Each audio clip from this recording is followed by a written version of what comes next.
भाई इस वक्त मैं गुलशन इकबाल ग्रीन स्ट्रीट में मौजूद हूँ और ब्लॉक 5 कहलाता है, उस जगह चेक करो भाई माशाल्लाह। ओए होए ओए होए ओए होए ओए होए ला ला ला ला। अबे भाई ये ग्रीन स्ट्रीट है भाई गुलशन इकबाल की। यहाँ पे बड़े खूबसूरत से जानवर आए हुए हैं, बड़े बड़े कदावर जानवर। फैमिलीज वगैरह भी यहाँ पर आ रही है दूर दराज से देखने के लिए जानवरों को। मैं आपको दिखाता हूँ, चेक करो माशाल्लाह भाई माशाल्लाह।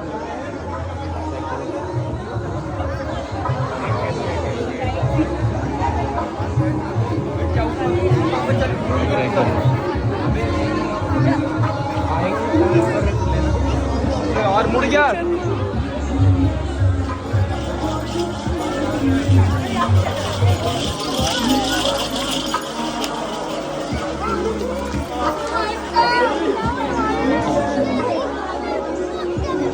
ऐसे थोड़ी।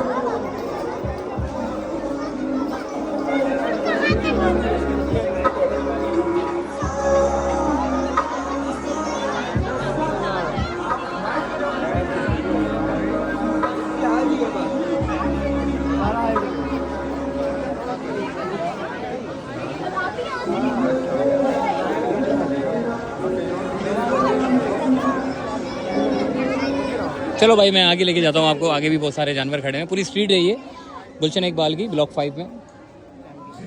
और फैमिली यहाँ पे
आज मैं आपको एक ऐसे आदमी के बारे में बताने जा रहा हूँ जो